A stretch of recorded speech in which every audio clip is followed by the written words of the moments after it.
How's it going, bros? My name is Lady Blind. Woo! Okay, I think we're ready to go ahead and end this. As I mentioned at the end of the previous video, I think we can probably end the game in this video. So let's go ahead and get started. Now, we know that we can't go outside because, as we saw before, outside the bar, the street is all full of guys who are shooting the place up. Well, fortunately, there's this back door out of the saloon, so we can escape this way. And what do we have up here? You might remember from pretty much the very beginning of the game, I think I showed what happens if you walk up here. This takes you to this balcony up here. Yeah, so we encounter these dozens of rowdy cowhands that we saw before. Luckily, they don't notice you from down below, so they won't see us if we're up here. So this is fortuitous. We can be up here, and we can look down at them and see a whole fleet of rowdy cowhands who seem to have invaded Main Street. They're shooting around indiscriminately. The barbarians. Did they do this just for the fun of it, or did somebody put them up to it? What intrigue. Let's see, can we... What are you going to do? Hang off the balcony and steal their hats? Dream on. Can we talk to them? Hey, you guys! Cut it out! They can't even hear you above the sound of their own obnoxious yelling and the frequent gunshots. Looks like you have to be just a bit more forceful. Okay, forceful, you say? Well, we can be forceful. Let's pull out our guns and do some shooting. Whoops. No, that just causes them to shoot us. I guess we couldn't really imagine that we could shoot a whole street full of people before they would notice us and shoot us, which is exactly what happened. So, anyway, this is the same text from Whitland Willie that we saw before, so I'm not going to bother reading that again. So this is the situation that we're in. We know that it's got to have something to do with this balcony, right? I mean, they wouldn't have bothered putting this balcony up there in the game unless we had to use it somehow. And we know that we can escape from the saloon obviously using the back door. What other place in the game has a back door? Have you noticed any other buildings in this game that have back doors? Most of them don't. Most of the shops and places in this game don't have rear entries, but some of them do. Just as a reminder, let's go ahead and look again at this banner hanging here. Coming soon, open megaphone night. Take your best shot, you'll die laughing. That is a hint. Well, the other place, in case, and if you don't remember, the other place that has a back door is the Barbershop. Now, we can't walk in through the Barbershop's front door because the street over here... I'll go ahead and show you, why not? The street over here is also full of these guys. Suddenly feel a sharp pain in the chest. Yeah, so that was obviously the front entrance to the Barbershop. We can't go through there either, but we can go in through the back door, so let's go ahead and do that. Let's go ahead and... I believe the back door to the Barbershop is right here. Yes, it is. And here is Salvatore, apparently completely undisturbed by the all the shooting going on outside, just carefully doing some dentistry on his customer there sitting in the chair. So, let's see. I thought that Salvatore, that eventually we see some little animation or something if we wait here long enough.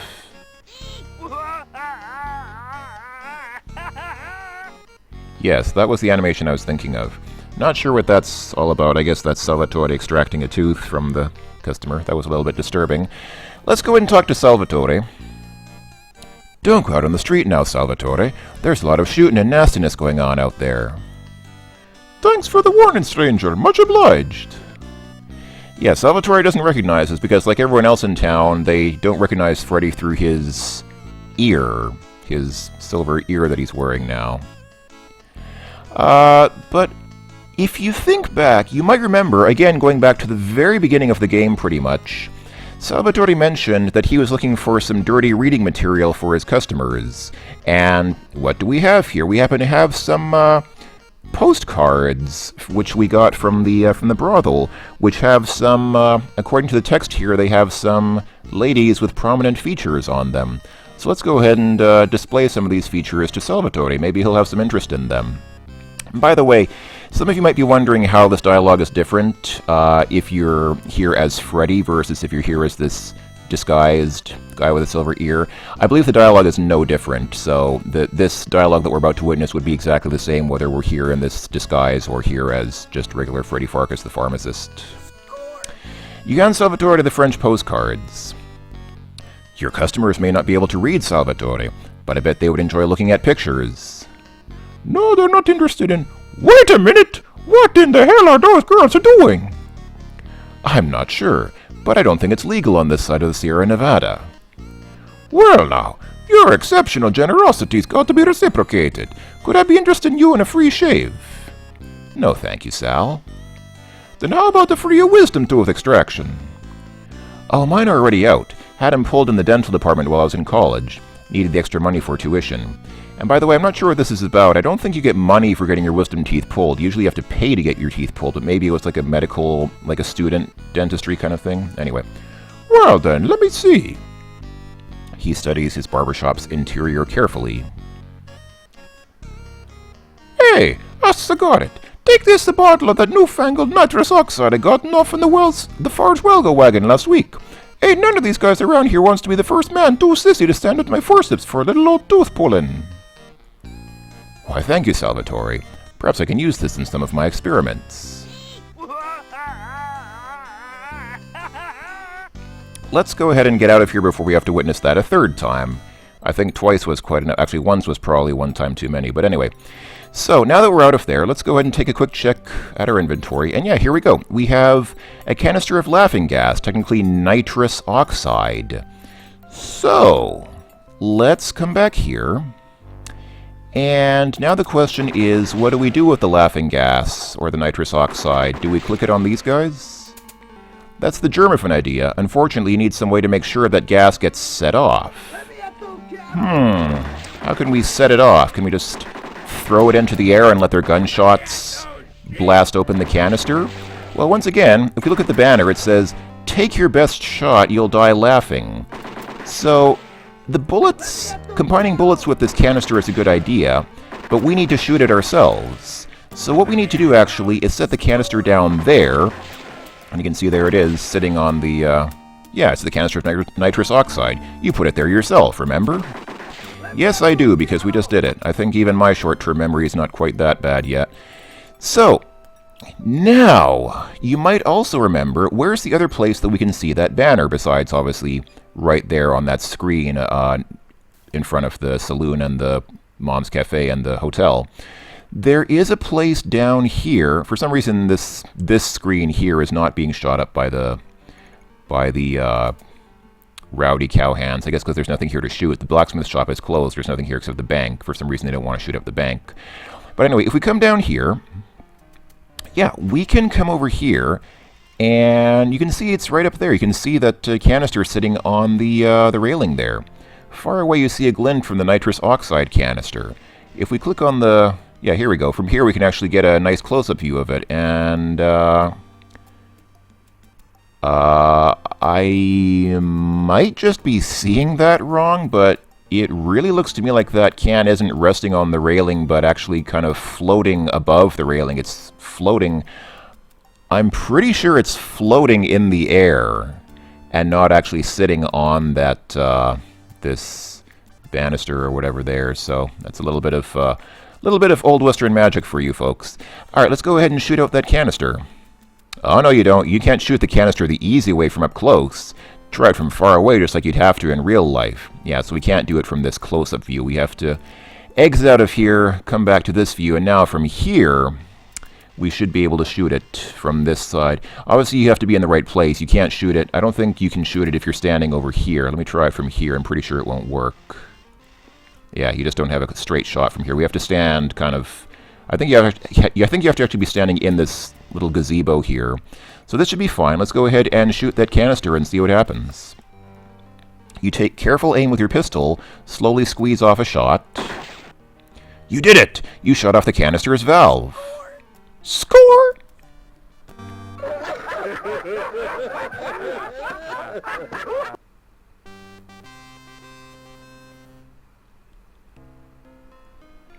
Yipperoonie, Freddy done made them cowhands laugh themselves to death with a well-placed bullet.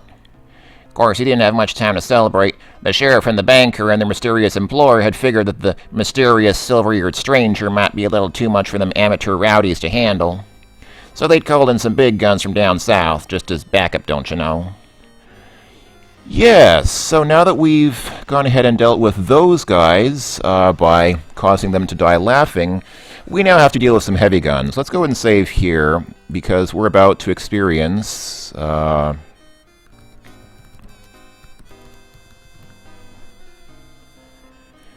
we are about to experience the second of the game's 3 arcade sequences. If we just walk up here...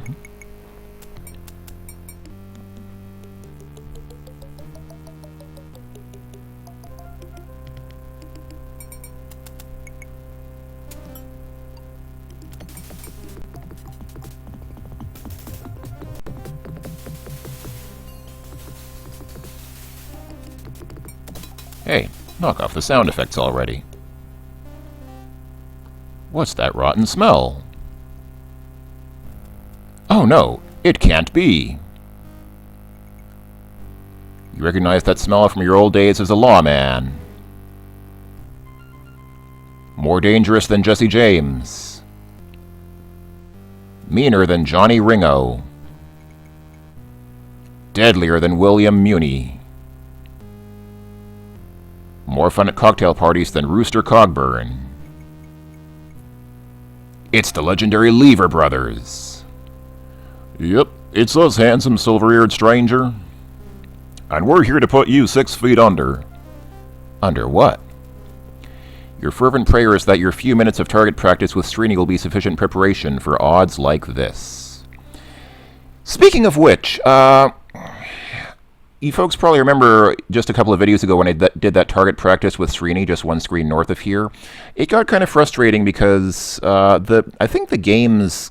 I think the way that it works is you only get one chance to shoot the bottles when they fall down. When the bottle is actually falling down, you can only shoot at it once. If you miss it once and you try to shoot it again, you'll still hear the bang of the gunshot going off, but you won't actually be able to hit it. You can only get one shot, so... That target practice sequence was honestly a lot more difficult than the sequence we're about to see. The target practice got annoying because first the gun sight shook around, like I mentioned, the mouse cursor jitters while you're trying to aim, and then the way that the bottles fall down, it's really hard to hit them because they fall so fast. In comparison to that, this segment is a piece of cake. Honestly, I find this very, very easy by comparison. So... we have 3 difficulty settings again. This one is the easiest, this one is kind of in the middle, and then this one is supposedly the hardest. Well, I guess it is, but I'm going to go ahead and play on the hardest for the simple reason that the easiest setting is so easy. Whenever I play on the easiest setting, I finish this in 10 seconds, literally about 10 seconds. So just to have some kind of length, some kind of appreciable amount of time, I'm going to go ahead and play it on the hardest setting. And I don't mean to sound boastful. I'm not trying to brag. I don't want it to end too quickly. It really ends fast if you choose this. So let's go ahead and see what we have here. So this is just a very basic sort of shooting gallery kind of thing. You have to shoot those guys when they show up like that. And you get, obviously, points for shooting them. You can shoot those vultures as well. And you have to avoid shooting innocents. Like you'll see those women there. You have to avoid shooting the women. There are also sheep sometimes that you see like that. You shouldn't shoot the sheep, but do shoot the bad guys who have targets on their chests, like that. Come on. And if you shoot the dynamite, I think that kills everybody on the screen. Wow. Whoops, that caused me to kill that civilian.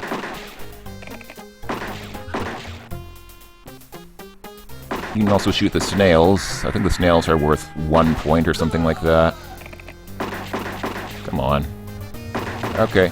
The problem here is that they're only visible for a short amount of time, so you have to shoot them fairly quickly. You have to be fairly quick on the draw to shoot these fellows, because otherwise they won't.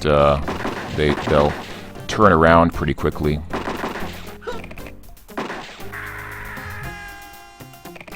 Come on. Oh, come on. I keep waiting for them to turn around, and then they don't turn around until they're almost off the screen, so you get very little time to shoot them.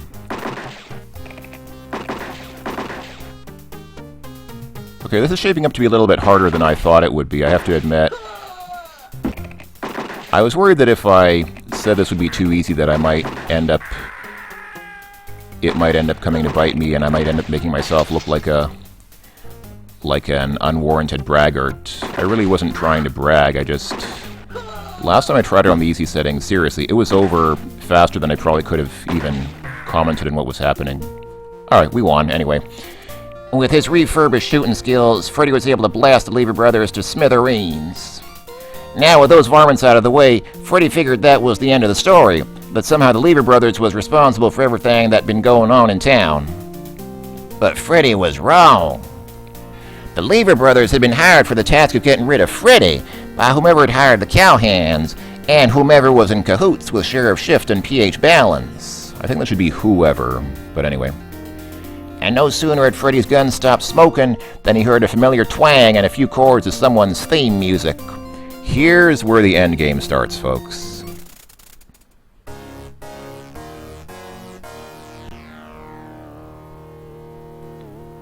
Could it be? Nah. What would he be doing way out here in the middle of nowhere? You haven't heard that chord in years, and yet here it is again, strangely recognizable after all this time. In your heart, you know it must be him, and yet... How did he find you? Will he be fooled by your disguise? Does he still eat paste? Kid, I want you out of town by sundown. Why, sure, stranger. I'll be riding out of town well before sundown, leaving your sorry carcass for the buzzards to pick apart. Will not. Will to. Not. To. N-T.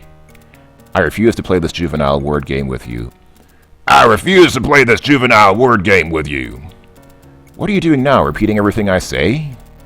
What are you doing now, repeating everything I say? So that's why they call you Kenny the Kid, because you're nothing but an immature little child, an anal retentive case of arrested development with an unresolved Oedipal complex, and probably codependent to boot. You know, you were a punk when I faced you back in St. Louis, and you're a punk now. Say your prayers, outlaw. Say your prayers, outlaw. Now cut that out! St. Louis? I didn't know anybody with a silver ear in St. Louis, yet you seem vaguely familiar. Maybe we'll have time to compare yearbook photos. In hell! Alright, that is your cue. Oh, shoot. Oh dear. Oh, dear. Ooh, I think I shot him anyway. At that point, you have to shoot him when he starts to draw his gun. Yeah, I got it. Well, you knocked the gun out of my hand, hero, but it weren't good enough to keep me from hitting you first. Sorry I got a mite too sloppy when I pierced your ear there. Har har. I reckon you'll be bled to death in a few moments. Guess I can tell Penelope that you won't be interfering with her plans anymore. Penelope? What did he say? Your head's swimming, but you know you heard him say Penelope. Could it be? Could she be the cause of all this? Alright. Yeah, after Freddy says in hell, you have a couple of seconds to aim at Kenny the Kid before he shoots at you. If you don't shoot him, you die at this point. But we're going to die anyway if we don't do something about this bleeding that we're experiencing. But fortunately, we have a cloth here. This is the neckerchief that we are wearing, so we can take it off our neck and press it on our ear to act as sort of a bandage. You place your lucky neckerchief on your ear and press on it to staunch the flow of blood. You'd never realize that there are major arteries running through your ear. With every remaining ounce of strength, you pull yourself up and head off towards the schoolhouse. To see Penelope. Penelope the sweet. Penelope your beloved. Penelope the traitor! Freddy dragged his bleeding self over to the schoolhouse. The anger and hurt was just ripping at his gut like a swarm of botflies on roadkill, only worse, 'cause Freddy, unlike roadkill, was still alive. The schoolhouse door was unlocked for once, kind of a Deus Ex Machina thing, and Freddy walked right on in. Sort of a plot contrivance that the school door would just happen to be unlocked for some reason when he needs to get in. When Freddy stepped inside, Penelope was standing at the desk packing in a hurry. She didn't even notice him come in. Gazing at her like that, Freddy saw her for the conniving snake in the grass she really was.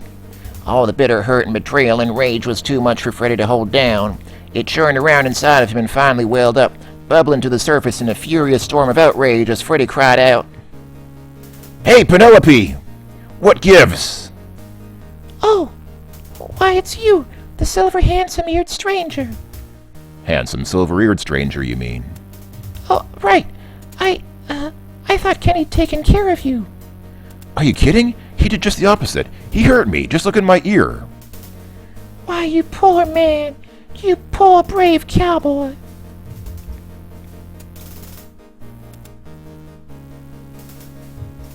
You're wounded. Here, I'll just tear the strip off my petticoat. Penelope placed her hands up to her bodice and began to slowly unbutton it. You know, ever since I saw you capture that big bad gambler at the saloon, I've been thinking about you. Thinking about how I wanted you. She slowly slipped her hands under the fabric.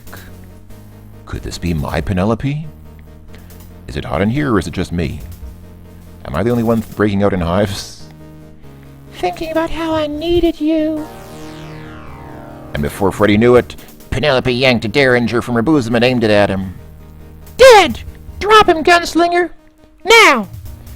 alright, we don't have much choice at this point. We do have to drop our weapons, so to do that you just click the hand on yourself. For once the game doesn't say, scratching right there feels good. You resignedly unbuckle your holsters, letting your guns slip to the floor. Penelope appears to relax a little, but her finger is still on the trigger of the derringer. Looks like she might shoot at any moment. And indeed she will, so we need to defend ourselves. Let's grab this thing off the desk. Yeah, there's a slate on the desk. You grab for the slate and whip it around just in the nick of time. And of course it disintegrates. As you bend down to pick up your gun belt, Penelope hurls the derringer straight at your head.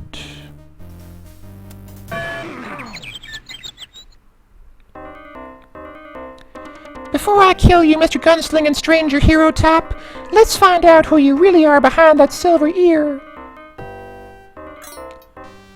Freddy! You? Yes, it's... Oh, he said, yes, it's me, and she corrects him and says, Yes, it is I. Boy, you can take the wicked, villainous, hoodwinking, double-crossing, lying slut out of the schoolteacher, but you can't take the schoolteacher out of the wicked, villainous, hoodwinking, double-crossing, lying slut. Why, Penelope? Why? Why on earth have you done all this?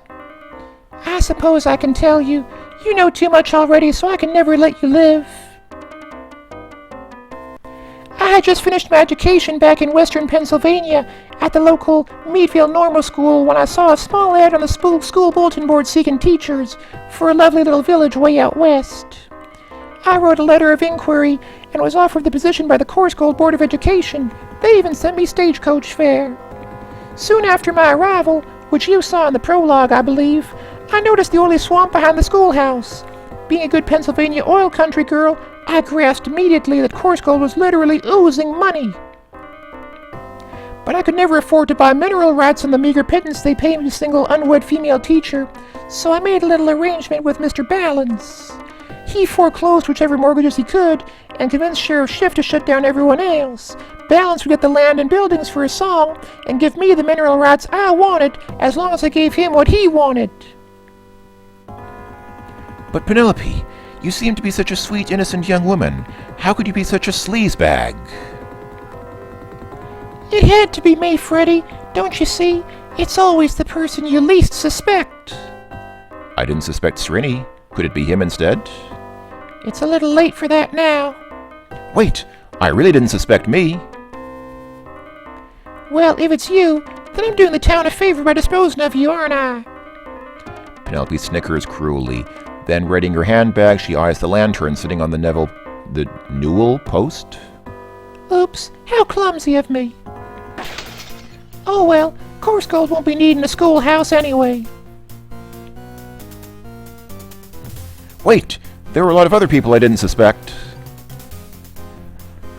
Well, that's it. We're going to have to get ourselves out of this mess. So, the way to do that is, it's kind of like with the swing game. You have to click on yourself as you're moving forward to get more momentum until you fall over.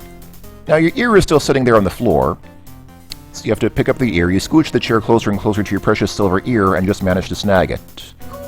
Now, what do we do with the ear? Well, the game doesn't tell you any... It doesn't really give you any hints, but basically what you're supposed to do is use it on the ground. Smart thinking. You frantically give this silver ear a few quick rubs on the stone floor. In a trice, the silver ear gets a sharp edge, ragged and rough, but sharp enough to be dangerous. And there it is. You can see it's been honed down to a point. You've honed your silver ear to deadly razor sharpness. I don't think Freddy really would have that much time to sharpen the silver ear on the stone floor while that fire is spreading behind him, but let's not go ahead and question that. Let's go ahead and use the sharp ear on ourselves to cut through the ropes. You manage to slice into the ropes with a sharpened silver ear. And Freddy races upstairs. Justice will be done, madam. I knew I shouldn't have wasted my time packing these cumulative grading folders. I shall allow you to choose the manner of your demise. Say what? Sorry, you took too long to decide. Penelope grabs one of the swords off the Civil War display above the blackboard. This is a good point to save the game if I can. Yeah, looks like I can. Because... let's go ahead and...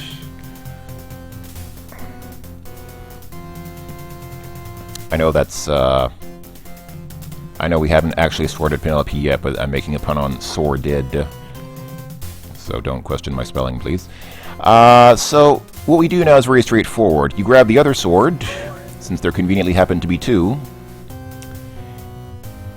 And now, it's a duel to the death. Did I forget to mention downstairs that Meadville National had the nation's first female fencing team? Alright.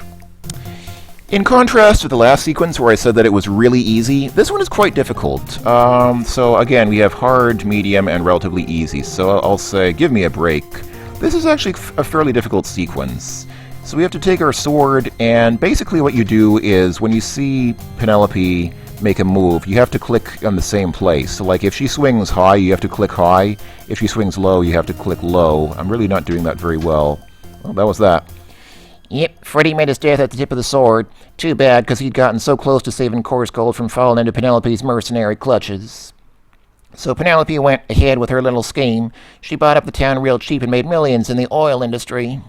She died just a few years back, but she was so rich that she had herself froze solid till they could find a way to bring her back to life. Ain't that a hoot? Oh, they made the same joke I did. You come to a sordid end. Well, well. Alright. Let's try that again. So, I'm probably just not doing this right. Well, obviously, because if I had, I would have won. But, hold on, okay, let's try this again. Let's replace that and save here. Alright, let's try this again. If you really don't want to do this, you can click on this fast forward icon to just skip ahead, to just skip the sequence, but you won't get the points. So let's try this again. I'm going to go ahead and,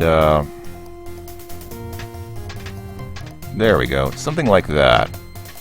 I'm actually just clicking the mouse button frantically, and it seems to be kind of working. I'm actually sort of, no, that did not work. Basically, the point is you have to keep backing her up. The person who sort of wins a particular exchange of swords will advance, and the person who loses will take a couple of steps back.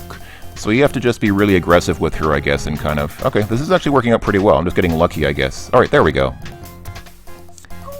Curses! You foiled me! Also a pun there. It's not a foil, it's a saber. A foil is straight and has two sharp edges, unless it's the smaller French foil, which is dull and is used chiefly for thrusting. A saber like this one is curved and has one sharp edge. As a teacher and a member of the fencing team, you of all people should have known that. Oh no! Defeated and corrected! Now I really feel bad. And thank goodness for my high school intramural sports program, otherwise I'd be Fettuccine Alfredo by now.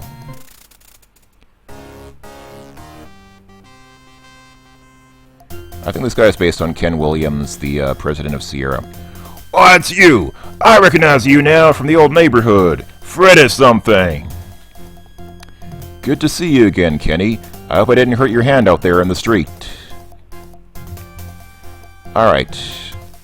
And we have another brief moment where we can do something. And what we have to do now is very simple. We throw our ear at him. Whoa! That was you out there? I didn't recognize you. Have you done something with your hair? And I think this is the last action we take in the game, so let's go ahead and do it quickly.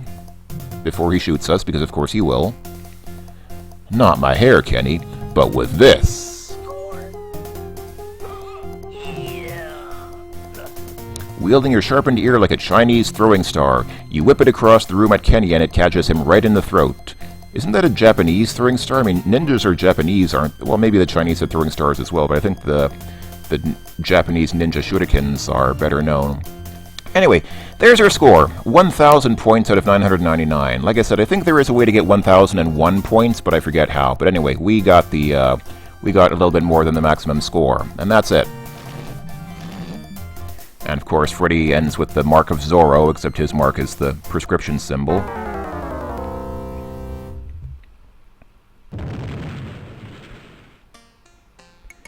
Epilogue. Go rest, young man. Yes, sir, by gum, by cracky. With his one good ear all mangled and grody, Freddy managed to leap from the schoolhouse just seconds before it went up in the biggest conflagration Coarse Gold had ever seen.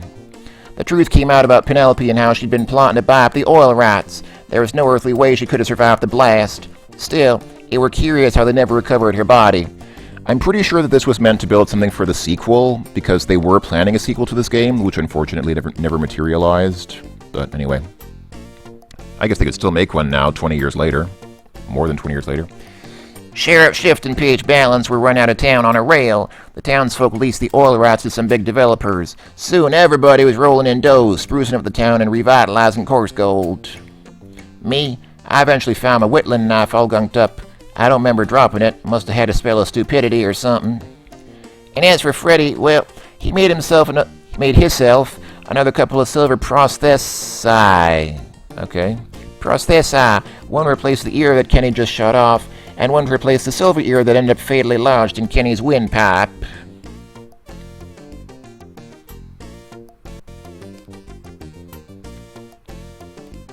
What with all the fuss, Freddy was able to keep his gunslinging identity a secret, and it were a good thing too, 'cause Freddy's adventures was far from over. But that, little nipper, is another story. Now get off my lap, you're starting to compact my vitals. Oh-ho! It's the ballad of the end of the game of Freddy Pharkas. No, I will not sing this one either, please do not ask.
Ah-ho, Silver Ear! Away! And that is, of course, the half dome that the horse is standing on, which was used as the Sierra logo.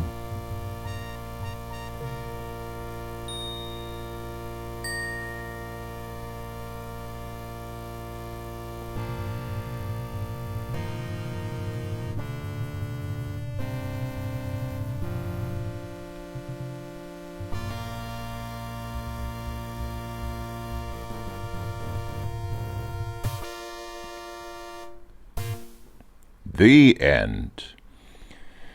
Well, it's not quite the end. I think we have a credits sequence still ahead of us. Yes, indeed.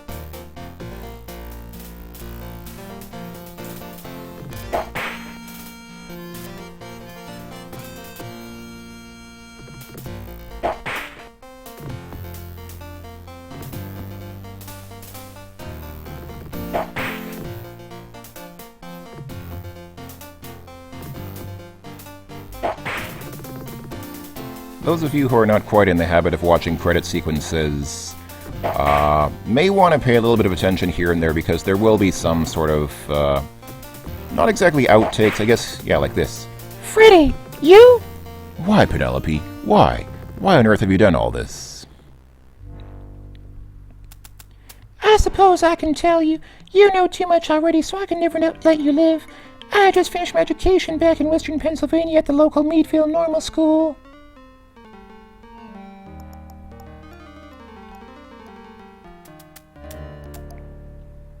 I guess I can probably click through these. I just always worry about... Wait, Josh, can I ask a question? I'm assuming she's speaking to Josh Mandel. Cut! Shelley, how many times are we going to have to do this scene? It's just, I don't understand my motivation for this speech. Ah, jeez. I mean, why would Penelope reveal all this to Freddy? Why doesn't she just kill him and get on with it? Just do it, alright? I want to get home tonight. This is about acting, Gil. You wouldn't know anything about it. Shell, it's just a plot device so the audience understands what's going on. Otherwise, we leave a lot of unanswered questions. Can't we just put it in the manual instead, Joshy sweetie? It's so dull. No, then they might read it before they finish the game. Ready to take it again? I suppose. And action! I think we have a handful of scenes like that to betide us through what would otherwise be a fairly standard credits sequence.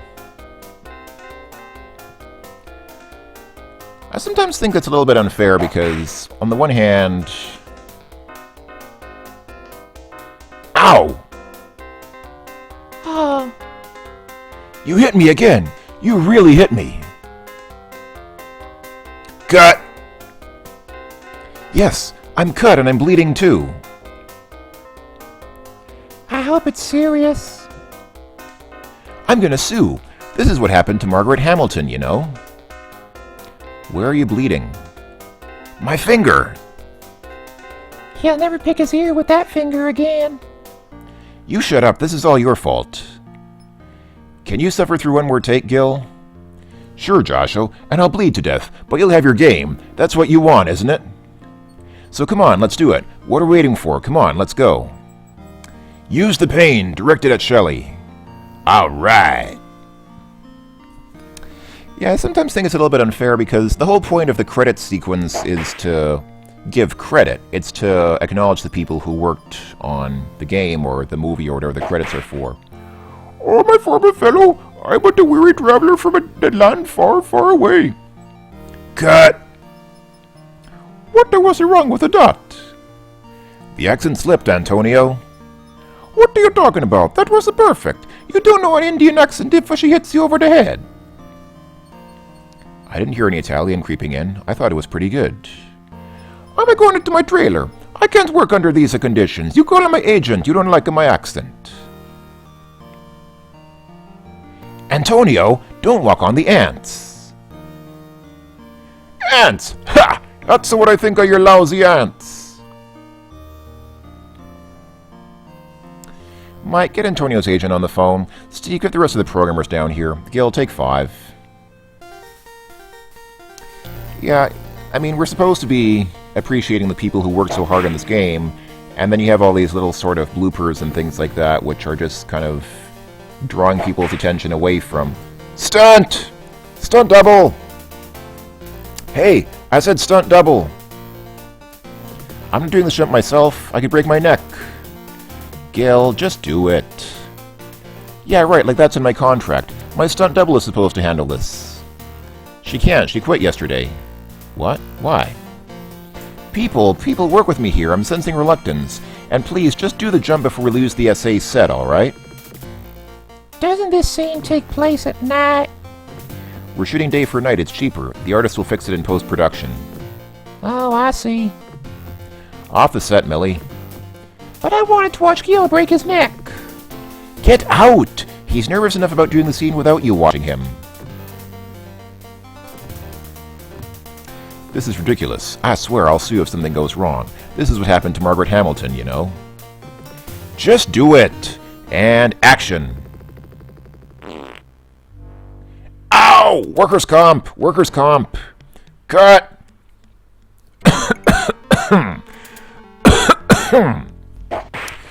Excuse me, doing all these voices is starting to cause some damage to my throat. This adventure game is a work of fiction and is protected under the law under the general heading of parody, which means we really hope we can get away with everything we said and did in the game. If not, we'll just fall back on the people and events described herein bear no relation to any real or imagined people and events loophole. A total of 34 animals were injured or maimed in the making of this game. After all, we wanted complete realism. Oh. Oh, is that it? I think that's it. I think now we just... Yeah, now the credits just continue. That's it. So we can quit, we can keep watching the credits, or we can restart the game. You know, seeing that last scene with Srini on the anthill reminds me of something. Let me go ahead and come back to the beginning of Act 3, because... Wait, was it in Act 3? That reminds me, there is one thing that I wanted to show you folks around this time, and I kind of forgot about it, so I'll go ahead and show it off now if I can, if it's the right time for it. I think... Oh, no. Oh, Mom's Cafe is still open. We need to wait for Mom's Cafe to close. When does Mom's Cafe close? Is it after the shooting practice? Yes, it is. I guess it would have to be open at the beginning because that's where we got the coffee and the pie to give to the sheriff. So now it's closed. Now that Mom's Cafe is closed, if we come out here to that place where the anthill was, we'll see something special. Hey, look, it's Hop Sing. Looks like Hop Sing is headed out of town along with his student, Kwai Chang Grasshopper. Hey, Hop! Freddy! Hey, take care, man. I'm out of here. But why? Well, Mom's closed, and I hear the streets of San Francisco are paved with snails. So I'm going to take my unique blend of culinary expertise, specializing in traditional American frontier fare executed with a Near Eastern blend of herbs and spices, and quaint rustic Chinese movie dialect, and open a restaurant with my old partner, Dap Dance. Oh no! Sing and dance together again. Well, take care, Hop. Good luck to you. Same to you, Freddy. And if we talk to him again, we get the same thing. I think if we... Please, not in front of Grasshopper. And if we try to give him something, like anything... No thanks, Freddy. I'm traveling light. I wonder if we try to... Can we try to shoot him? You'd never do something like that to your friend Hop Sing. It would be a waste of ammo. Alright. I think that's it. Let's go ahead and exit out of here. I think that pretty much covers everything that I want to show. Oh wait, no it does not. There's one other thing that I did want to show. Now I couldn't really show this without taking up a lot of time, but if you try to click the guns on yourself after they've been loaded and everything, this happens. The game immediately quits out to the DOS prompt. No warning, no death sequence or anything like that. Just boom, the game ends. End of story, and you have to rerun the game again. Well, that's okay, we're done. This has been Freddy Pharkas, Frontier Pharmacist. Thank you so much for watching, folks. I hope that all of you have enjoyed. Thank you for coming along for the ride. We're not quite done yet. There are two things that I still want to show. The first thing I want to show is the CD-ROM talkie version of the game. As I mentioned at the beginning of this Let's Play, there is a CD-ROM version of this game with full voice acting.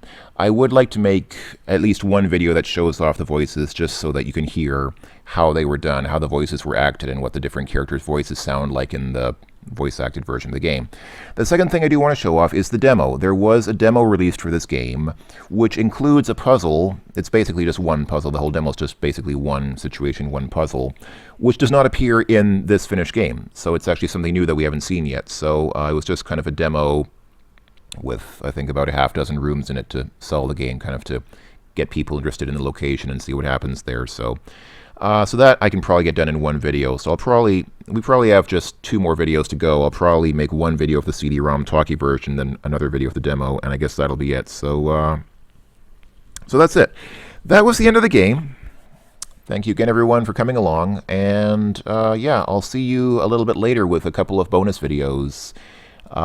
So that is that's it for now. Is there anything else I want? I'm trying to think if there's anything else I want to say just before I go, but I guess not. I guess the ending of the game pretty much speaks for itself. So, yeah. Take care, everyone. Thanks again, and ta-ta for now. Woo!